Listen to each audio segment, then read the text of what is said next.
রান্নাঘরের চাকরিটা হচ্ছে মেয়েদের জন্য পার্মানেন্ট একটা চাকরি। আর রান্নাঘর হচ্ছে অফিসখানা, যে অফিসখানা থেকে আমাদের কোনো ছুটি নেই। সপ্তাহের 7 দিনেই আমাদের এই অফিসে ব্যস্ত থাকতে হয়। সারা দিনের কিন্তু অনেকটা সময় আমাদের রান্নাঘরে পার হয়ে যায়। যারা নতুন সংসার শুরু করছেন তাদের জন্য কিন্তু রান্নাঘরের কাজগুলো করা খুবই কঠিন, বা অনেকে জানেন না কোন কাজগুলো কিভাবে গুছিয়ে করতে হয়। আজকে কিন্তু কাজের ফাঁকে আপনাদের সাথে অনেকগুলো টিপস শেয়ার করব।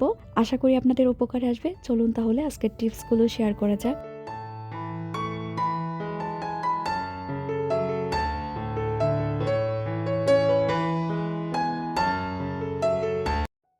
হ্যালো এভরিওয়ান, আসসালামু আলাইকুম। কেমন আছেন সবাই? আশা রাখছি সবাই খুব ভালো আছেন। আলহামদুলিল্লাহ, আমিও আমার পরিবারকে নিয়ে খুব ভালো আছি। পুষ্প লাইফস্টাইলে নতুন আরও একটি ব্লগ দেখার জন্য আমি পুষ্প সবাইকে স্বাগত জানাচ্ছি। আজকে রান্না থেকে শুরু করে রান্না শেষ পর্যন্ত আপনাদের সাথেই থাকবো এবং স্টেপ বাই স্টেপ কিছু টিপস শেয়ার করব। আর নতুন গৃহিণী আপুরা যারা আছেন অনেক কিছু শিখতে পারবেন। চলুন তাহলে রান্না করি, আর রান্নার পাশাপাশি যে টিপসগুলো আছে সেগুলোই ধাপে ধাপে শেয়ার করি। আর যদি ভিডিও ভালো লাগে তাহলে অবশ্যই একটা লাইক দিতে ভুলবেন না। ইদানিং আপনারা লাইক দিতে অনেক বেশি কিপটামি করেন। অনুরোধ থাকবে অবশ্যই একটা লাইক দিয়ে পুরো ভিডিওটি কন্টিনিউ করবেন। প্রথমে যে টিপসটি শেয়ার করতে যাচ্ছি অনেক আপুরা হয়তো জানেন, আবার অনেকে জানেন না। খুবই সিম্পল একটা টিপস, কিন্তু অনেক বেশি কাজের। হুট করে যদি বাসায় মেহমান চলে আসে বা রান্নার সময় হয়ে গেছে, আমি ফ্রিজ থেকে মাংস খুললাম না বা মাছ খুললাম না, আমরা যদি কুসুম গরম পানিতে মাছটা বা মাংসটা 10 মিনিটের জন্য ভিজিয়ে রাখি, 10 মিনিট পরে দেখবেন যতই আইস থাকুক এটা কিন্তু সুন্দর করে খুলে যাবে। তাড়াহুড়ো থাকলে অবশ্যই এই টিপসটি ফলো করবেন, এতে করে কিন্তু রান্না তাড়াতাড়ি হয়ে যাবে। আর পানিটা অবশ্যই কুসুম গরম পানি দিতে হবে। বেশি গরম পানি দিলে কিন্তু মাছ মুরগি দুটাই নরম হয়ে যাবে। মাংস তো ভিজানো হয়ে গেল, এখন চুলায় যেহেতু আগুন ধরাবো, চুলাটাও পরিষ্কার করব। আর কিভাবে পরিষ্কার করছি সেটা একটু শেয়ার করি। যত গাঢ় ময়লাই থাকুক না কেন, থালিগুলো যদি এই মিশ্রণটা দিয়ে 10 মিনিটের জন্য ভিজিয়ে রাখি, চুলার যে থালিগুলো থাকে সেগুলো কিন্তু একদম পরিষ্কার হয়ে যাবে। এই চুলাটা অনেক দিন আগে, আমি দেশে এসে আসলে চুলা কিনিনি, এটাই ব্যবহার করছি। তো এটা দিয়ে আপাতত চালিয়ে নিচ্ছি। তো এটাকে তো পরিষ্কার পরিচ্ছন্ন রাখতে হবে। আমি এখানে ফুটন্ত গরম পানি নিয়েছি, তার মধ্যে দিলাম বেকিং সোডা, খাবারের যে সোডাটা আছে সেটা, আর দিয়েছি হোয়াইট ভিনেগার, আর একটু কাপড় ধোয়ার পাউডার দিব।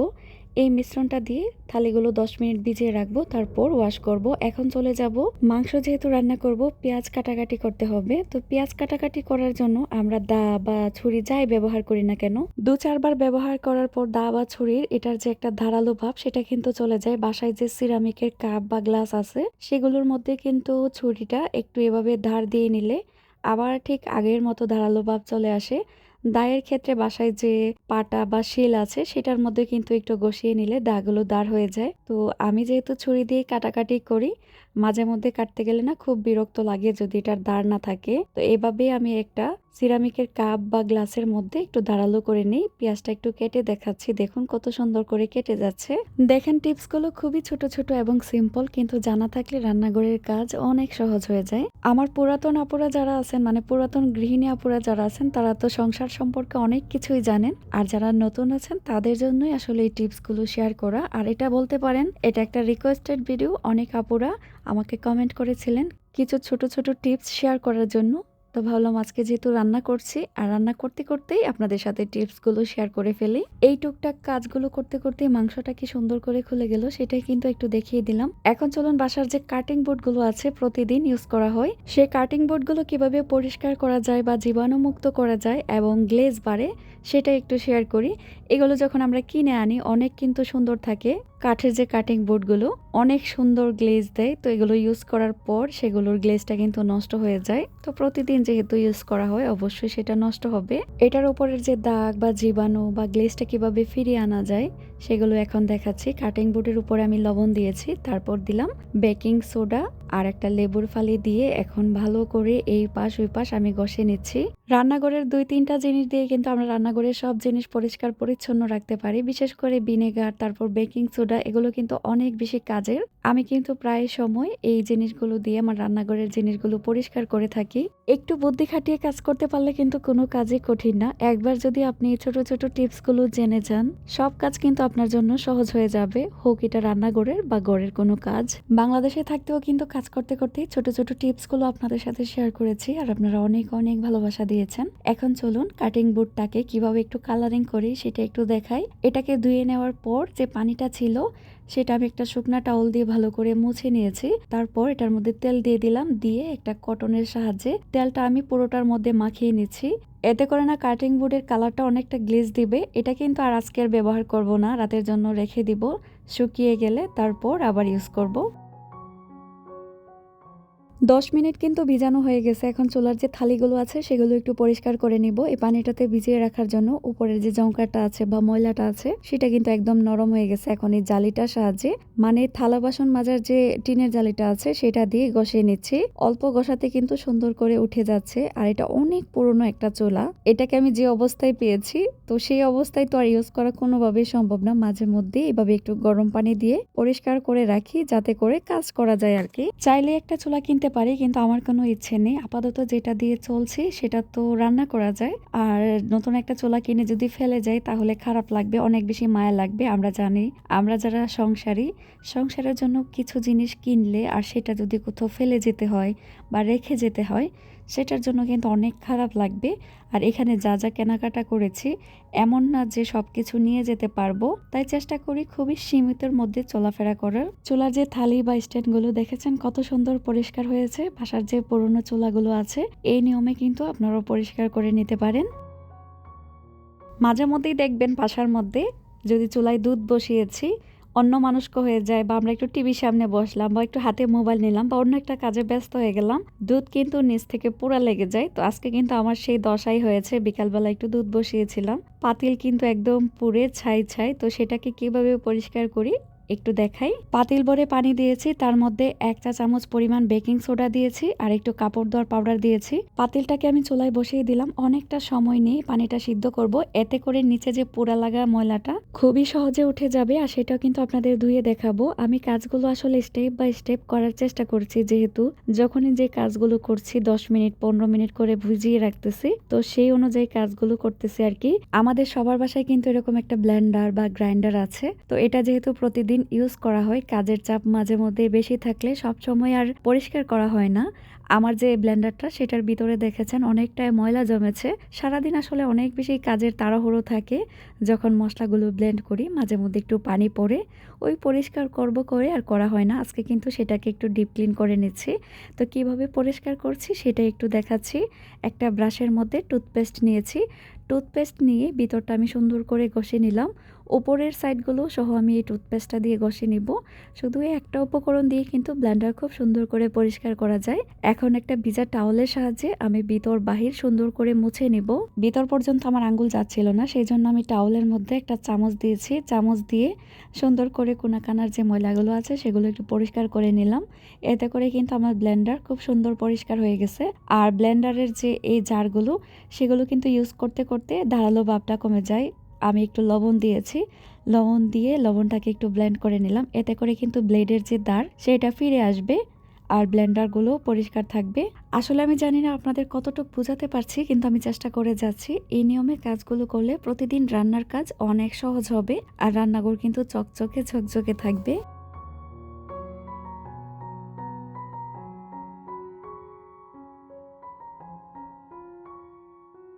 পাতিলটাকে কিন্তু আমি অনেকটা সময় নিয়ে সিদ্ধ করেছি। এখন এই তারের মাজনিটা দিয়ে সুন্দর করে ঘষে নিব। আমি ঘষে দেখাচ্ছি, দেখুন ঘষে নেওয়ার সাথে সাথেই কিন্তু নিচে লেগে থাকা যে ময়লাটা বা পোড়াটা সেটা কিন্তু উঠে যাচ্ছে। একটু সময় লাগবে যেহেতু এটা অনেকটা পুড়ে গেছে। একটু সময় নিয়ে আমি এটাকে ঘষে পরিষ্কার করে নিচ্ছি।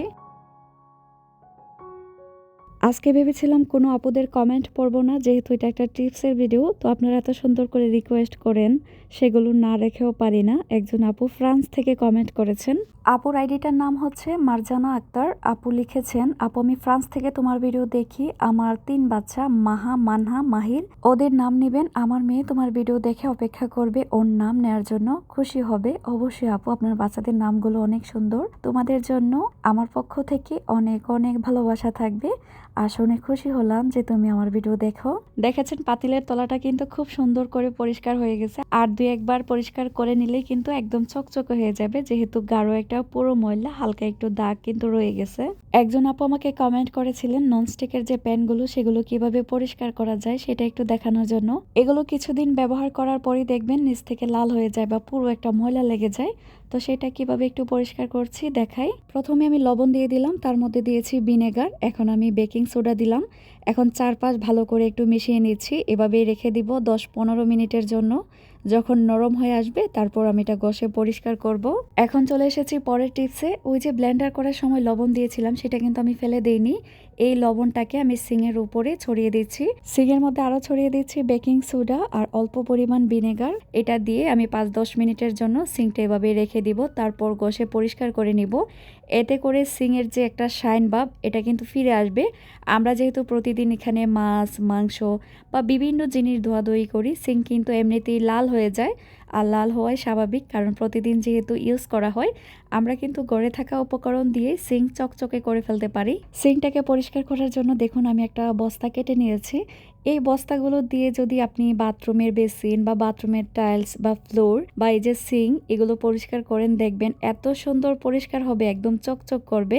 মাঝে মধ্যে দেখবেন ব্রাশ দিয়েও তেমন পরিষ্কার হয় না। এই ছোট ছোট জিনিসগুলো এতটা কাজের। বস্তার সাথে কিন্তু আমি একটু ভিম লিকুইড দিয়েছিলাম আর এখন ধুয়ে নিচ্ছি। দেখুন কতটা পরিষ্কার দেখা যাচ্ছে। যত পুরনো সিং হোক না কেন এভাবে ওয়াশ করে দেখবেন অনেক পরিষ্কার আর শাইন করবে। এই ছোট ছোট টিপসগুলো কিন্তু রান্নাঘরের কাজ সহজ করে বাসায় অবশ্যই একবার ট্রাই করে দেখবেন। তারপর যেটা করব, আমি সিং এর মধ্যে ফুটন্ত গরম পানি দিয়ে দিব। অনেক সময় দেখবেন সিং এর যে পাইপ সেটা কিন্তু ময়লা গিয়ে আটকে যায় বা তেল আটকে যায়, সেই ক্ষেত্রে ময়লা লেগে যায়। তো আমরা যদি ফুটন্ত গরম পানি দিয়ে দিই, ময়লাটা কিন্তু খুব সুন্দর পরিষ্কার হয়ে যায়। শুধু সিঙ্কে না, বেসিনের যে পাইপ আছে সেটাও কিন্তু আমরা এরকম গরম পানি দিয়ে দিতে পারি। এতে করে বেসিনের যে পাইপ সুন্দর পরিষ্কার হয়ে যাবে। আমি প্রায় সময় এমন করি, গরম পানি দিয়ে দিই। এতে করে পাইপগুলো পরিষ্কার থাকে আর দুর্গন্ধও থাকে না। এখন চলুন একটা মিশ্রণ তৈরি করে নিই। এই মিশ্রণটা যে কতটা উপকারী আপনারা না ব্যবহার করলে বুঝতে পারবেন না। আমি একটা বাটির মধ্যে গরম পানি নিয়েছি, তার মধ্যে লেবুর ফালি দিয়ে দিলাম। এখন দিয়ে দিচ্ছি ভিনেগার আর দিয়ে দিব থালা বাসন ধোয়ার যে লিকুইড সেটা। এই মিশ্রণটা দিয়ে আপনি রান্নাঘরে সবকিছু পরিষ্কার করতে পারবেন, টাইলস থেকে শুরু করে রান্নাঘরের যে বক্সগুলো থাকে। অনেক সময় হয় না যে আমরা বক্সগুলো খুলে ওয়াশ করব না, এমনি উপর দিয়ে একটু মুছে দিব। তো এই মিশ্রণটা কিন্তু অনেক বেশি উপকারী। এটা যেহেতু এখন গরম, এভাবে একটু রাখবো, তারপর একটা স্প্রের বোতলে ঢুকিয়ে নিব। আর যখন পরিষ্কার করব তখন তো অবশ্যই আপনাদের সাথে শেয়ার করব। এখন চলুন পাতিলটাকে ঘষে মশে পরিষ্কার করি। আসলে কতটুকু পরিষ্কার করতে পারবো জানি না। এটা যেহেতু অনেকটা গাঢ় ময়লা, উঠাতে সময় লাগবে, কষ্ট হবে, অনেকটা সময় নিয়ে ঘষাতে হবে। আমি চেষ্টা করে যাচ্ছি, দেখি কতটুকু করতে পারি। এই টিপসগুলো যে শেয়ার করতে কিন্তু আমার সময় লাগছে, সেই জন্য কিন্তু কিছু কিছু অংশ আমি কেটে দিচ্ছি। আর না হয় ভিডিওটা অনেক বড় হয়ে যাবে, এমনিতেই বড় হয়ে গেছে। আরও একটা কমেন্ট পড়ে আসি। ওই আপুটাও বলেছিল আপুর মেয়ের নামটা নেয়ার জন্য। আপু দুবাই থেকে আমার ভিডিওটা দেখেন। আপুর আইডিটার নাম হচ্ছে লিপু মিতা ইসলাম। আসসালামু আলাইকুম আপু। ওয়ালাইকুম সালাম আপু। আমি আপনার ভিডিওগুলো সব সময় দেখি, কমেন্ট করা হয় না। আমি ইতালি থেকে দেখি। প্লিজ প্লিজ আমার কমেন্টের রিপ্লাই দিবেন এবং আমার মেয়ের নামটা নেবেন। আমার মেয়ের নাম মালিহা। অবশ্যই আপু, আপনার মেয়ের নাম মালিহা। মালিহা, তোমার জন্য অনেক অনেক দোয়ার ভালোবাসা থাকবে। আর আমি কিন্তু একটা কথা ভুল বলেছি যে আপু দুবাই থেকে কমেন্ট করেছে। আপু কমেন্ট করেছে ইতালি থেকে, সেজন্য দুঃখিত। আপু আপনি কমেন্ট করেছেন, আমি অনেক খুশি হয়েছি। ইতালি থেকে আমার ভিডিওগুলো দেখেন, অনেক অনেক ধন্যবাদ আপনাকে। আরও কিন্তু অনেক আপুরা গত ভিডিওতে কমেন্ট করেছেন তাদের নামগুলো বলার জন্য, সেই সব আপুদের কাছে ক্ষমা চেয়ে নিচ্ছি। আজকে যেহেতু টিপসের ভিডিও, সেই জন্য আপনাদের কমেন্টগুলো আমি পড়তে পারলাম না। অবশ্যই আপনাদের কমেন্টগুলো স্ক্রিনশট দিয়ে রেখেছি, আমি পরের ভিডিওতে বলবো। আজকে শুধু 2টা কমেন্টই পড়লাম, কারণ আপুরা বলেছিলেন তাদের ছেলে মেয়ের নামগুলো নেওয়ার জন্য। ছোট ছোট বাবুদের নামগুলো নিলে ওরা কিন্তু খুশি হবে, সেই জন্য ওদের নামটা নিয়েছি। আপনাদের নামগুলো আমি পরের ভিডিওতে বলবো। আর কমেন্ট পড়তে পড়তে কিন্তু কড়াইও পরিষ্কার করে নিয়েছি। দেখুন কতটা পরিষ্কার হয়েছে। আসলে আমরা যদি একটু সময় বের করে 2-4 দিন পর পর নিচটা এরকম একটু পরিষ্কার করে নিই, এতে করে কিন্তু ময়লাটা বেশি লেগে যায় না। তো আমারটা যেহেতু অনেক দিন ধরে পরিষ্কার করা হয় না, এতটুকুই পরিষ্কার হলো। তারপরে টিপসটা হলো, আমরা যে রান্নাঘরে এত ধোয়াধুয়ি করি, মোছামুছি করি, রান্নাঘরে যে টাওয়ালগুলো আছে বা কাপড়গুলো আছে সেগুলো কিন্তু একদম তৈলাক্ত হয়ে যায় বা একটা পিছলি পিছলি ভাব চলে আসে। আমি সব সময় এই টিপসটা আপনাদের সাথে শেয়ার করে থাকি। চুলায় একটা প্যান বসিয়ে তার মধ্যে পাউডার দিয়েছি, কাপড় ধোয়ার পাউডার। এর মধ্যে আমি টাওয়ালগুলো দিয়ে দিয়েছি। এটা সিদ্ধ হলে কিন্তু এটার যে একটা তৈলাক্ত ভাব বা পিছলি ভাব সেটা চলে যাবে। এখন চলে এসেছি ওই যে মিশ্রণটা বানিয়েছিলাম সেটা কাজে লাগানোর জন্য। আমি টাইলসটা কিন্তু প্রথমে স্প্রে করে নিলাম। এই পাশটাতে আমি ময়লার ঝুড়িটা রাখি, সেই জন্য টাইলসটা বেশি ময়লা হয়ে আছে। আর আমি তো স্টিকারে লাগিয়ে রেখেছি অন্য জায়গায়, তো যেই জায়গাগুলো আসলে টাইলস পরিষ্কার করা দরকার সেখানে একটু স্প্রে করে রেখে এসেছি। আর এখন হচ্ছে আমি কিচেনের যে ক্যাবিনেটগুলো আছে সেগুলো একটু পরিষ্কার করে নিচ্ছি। এই স্প্রেটা দিয়ে কিন্তু কিচেনের ক্যাবিনেটগুলো খুব সুন্দর পরিষ্কার হয়। আমি যেহেতু নিচে উপরে কাটাকাটি করি বা থালা প্লেট ধুই, উপর থেকে পানি পড়ে বা ময়লা পড়ে পানির কিন্তু একটা দাগ হয়ে যায়, তো এটা দিয়ে পরিষ্কার করলে ক্যাবিনেটগুলো খুব সুন্দর পরিষ্কার হয়ে যায়। স্প্রে করার সাথে সাথে একটা টাওয়ালের সাহায্যে আমি মুছে নিচ্ছি। ক্যাবিনেটগুলোতে স্প্রে করে রাখার কোনো প্রয়োজন নেই, যদি অনেক বেশি ময়লা হয় সেক্ষেত্রে একটু স্প্রে করে রেখে দিতে পারেন। আমি সাথে সাথেই পরিষ্কার করে নিচ্ছি। এখন দেখুন টাইলসটা পরিষ্কার করে নিচ্ছি। আমি কিন্তু এখানে কোনো মাজনি ব্যবহার করছি না। এই টাওয়াল দিয়ে মোছার সাথে সাথেই কিন্তু পরিষ্কার হয়ে যাচ্ছে। মানে এই মিশ্রণটা এতটাই উপকারী, আপনারা চাইলে বাসার যে টাইলসগুলো আছে সেটা এই মিশ্রণের সাহায্যে পরিষ্কার করে নিতে পারেন। এই বাসাটা অনেক পুরনো একটা বাসা, সম্ভবত ২০-৩০ বছর আগে, তো টাইলসগুলোর কিন্তু গ্লিজ চলে গেছে। আর এটা তো ব্যাচেলরের বাসা ছিল, সবাই জানেন। আমি যতটুকু পেরেছি আসলে ততটুকুই পরিষ্কার করে নেওয়ার চেষ্টা করেছি। এখন এই স্প্রেটা দিয়ে রান্নাঘরের যে বক্সগুলো আছে বা কাউন্টার টপ আছে সেগুলোই পরিষ্কার করে নিব। এই স্প্রেটা দিয়ে কিন্তু কাউন্টার টপের উপরে যে একটা তৈলাক্ত ভাব হয়, আমরা যে কাটাকাটি করি বা বিভিন্ন জিনিস পড়ে বা হলদে হয়ে যায়, সেটাও চলে যাবে, মানে পরিষ্কার হয়ে যাবে। আজকে রান্না থেকে শুরু করে রান্না শেষ পর্যন্ত যা যা কাজ করেছি স্টেপ বাই স্টেপ সব কিছুই আপনাদের সাথে শেয়ার করার চেষ্টা করেছি। জানি না আপনাদের ভালো লেগেছে কিনা। যদি ভালো লাগে আর মনে হয় উপকারে আসবে, অবশ্যই একটা লাইক দিবেন আর আপনার মূল্যবান মতামত জানিয়ে যেতে ভুলবেন না। আর যদি মনে হয় চ্যানেলটি সাবস্ক্রাইব করার উপযোগী, অবশ্যই সাবস্ক্রাইব করে দিবেন। সাবস্ক্রাইব করে পাশে থাকা বেল আইকনের অল অপশনটি অন করে রাখবেন, যাতে করে আমি কোনো নতুন ভিডিও আপলোড করলেই সাথে সাথে আপনার কাছে নোটিফিকেশন চলে যায় আর আপনি আপনার সময় সুযোগ করে আমার ভিডিওটা দেখে নিতে পারেন। মাশাআল্লাহ, কিচেনটা পরিষ্কার করার পর মনটাই ভালো হয়ে যায়। সবকিছু এত সুন্দর আর চকচকে করে দ্বিতীয়বার আর রান্না করতে ইচ্ছে করে না। মনে হয় যে রান্না করলে আবার তো সবকিছু ময়লা হয়ে যাবে। রান্না না করে তো উপায় নেই, ময়লা হবে, আবার সেই আগের মতো করে পরিষ্কার করে নিতে হবে। এটাই হচ্ছে আমাদের কাজ, মানে গৃহিণীদের কাজ। এতক্ষণ যে কাজকর্ম করলাম, আমি কিন্তু এখন হাত মুখ ধুয়ে নিচ্ছি।